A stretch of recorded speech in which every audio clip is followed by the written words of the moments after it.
Okay, if you guys remember, we talked in regards to the way Major League Baseball pitchers locate their fastball. They were at 13 and 21 last year, meaning that virtually every club within just a couple of percentage points were locating 13% of their strikes that they threw with fastballs were in these three boxes, the what I would call the plus side of the strike zone. And on the minus side of the strike zone, where the fastball's losing speed, there were 21% strikes thrown. And that was 16 out of the 30 clubs threw exactly 13 and 21. Exactly the same amount of pitches located in those areas. And all of the other teams were within just a couple of percentage points one way or the other. This year, so far, we're at 13 and 20. So it's 20% down and away. But let's just take a look at it. This is kind of a weird zone box. This is inside edge, and it is in all of the way ahead counts. It is 2-0, 2-1, 3-0, 3-1 counts. So these are the counts when the hitter's ahead and he knows pretty much fastball's coming.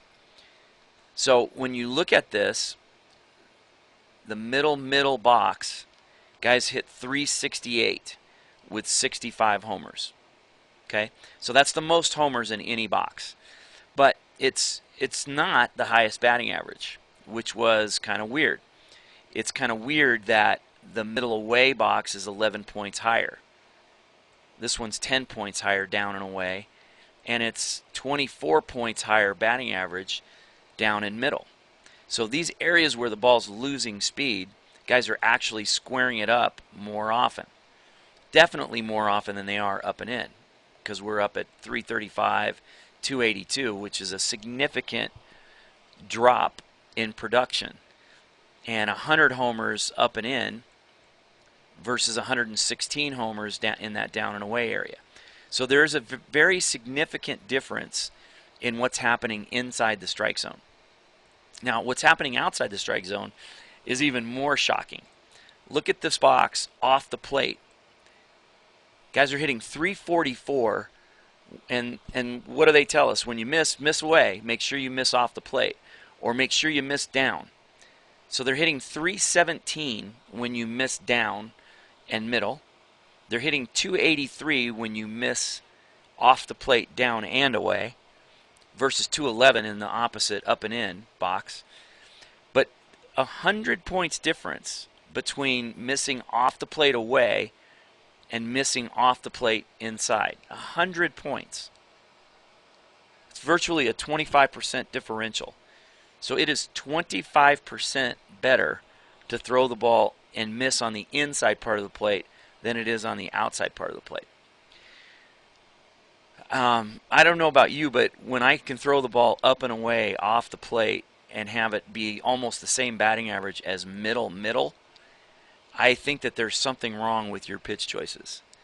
So keeping the ball down and keeping the ball away, my one and only question is, how's that working out? Because so far this year, batting average is up significantly over previous seasons, and the home run production is about 1.16 homers per game versus just under 1 last year, I think, or right at 1.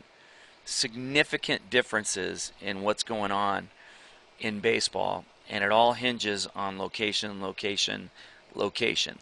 But in this case, the middle box is not quite as bad as we've been led to believe.